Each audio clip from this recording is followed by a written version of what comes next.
Conexão Cidade está no ar e o programa de hoje volta ao passado para mostrar onde uma boa parte da memória de Bento Gonçalves está guardada e pronta para ser consultada. Confere agora na reportagem da semana como funciona o Arquivo Público Histórico de Bento Gonçalves e um papo com a guardiã dessas memórias há mais de 30 anos, a historiadora Assunta de Pares. –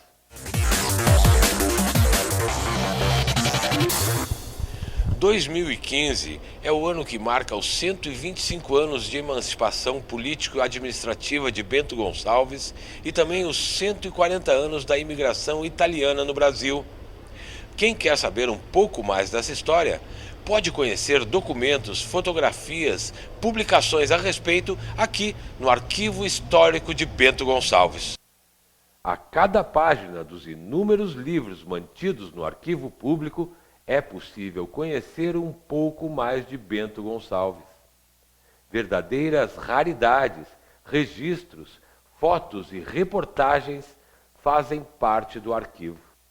Detalhes da história e da cultura do município, tudo guardado e catalogado com muito cuidado e dedicação pela historiadora e coordenadora do espaço, Assunta de Pares. Muita gente não conhece a história do Arquivo Histórico de Bento Gonçalves, nem sabe que existe, né? O arquivo existe desde quando, Assunta? O arquivo tem uma lei que ampara sobre a sua normatização, que foi criado em 1986 por um administrador que tinha uma visão histórica e que dentro dessa forma de criar a lei, ele quis que se fizesse, que formatasse aquilo que é um arquivo histórico. Foi um trabalho de 14 anos, onde a gente procurou saber que acervo existia, qual era o tipo de documento que ali estava, como nós descobrimos coisas maravilhosas. A primeira ata de quando éramos o 4º distrito de Montenegro, com o nome de Colônia Dona Isabel, aí encontramos um grupo de pessoas que se reuniram para fazer com que o nosso município se tornasse município, enquanto era distrito com o nome de Colônia Dona Isabel.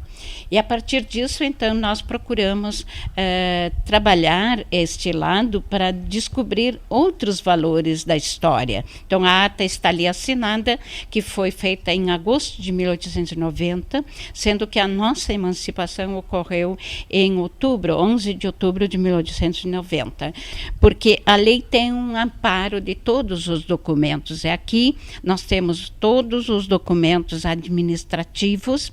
Então, o arquivo divide-se em o arquivo corrente, o arquivo intermediário e o arquivo histórico.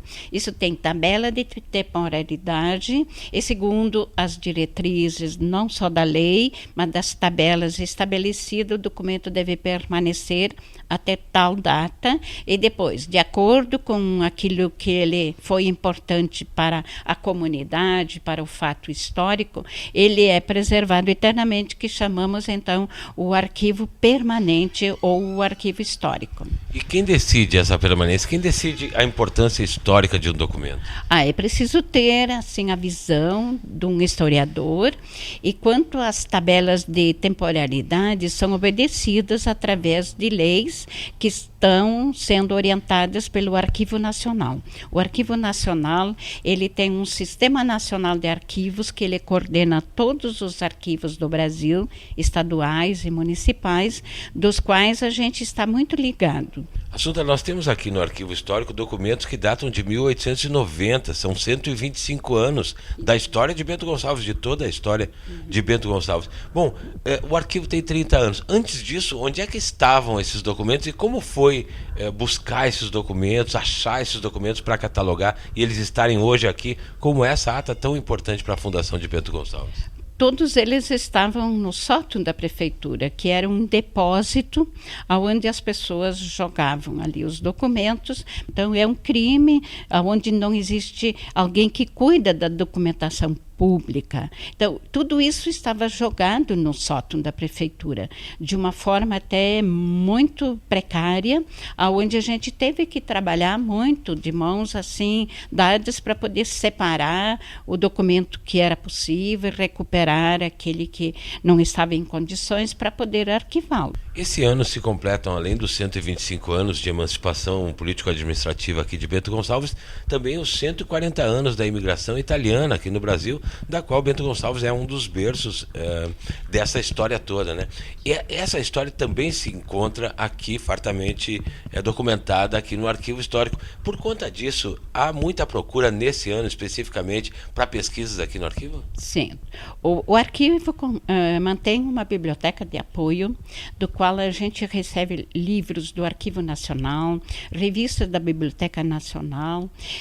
A região toda está muito rica em tentar reconstruir esses usos e esses costumes da trajetória dos 140 anos. Então, a nossa biblioteca de apoio, nós temos muita procura, principalmente por estudantes que concluem os seus cursos, estudantes também da Itália que vêm aqui pesquisar o que fizemos, depoimentos maravilhosos, porque jamais na Itália eu teria imaginado que com 100 anos os nossos antepassados construíram aquilo que somos.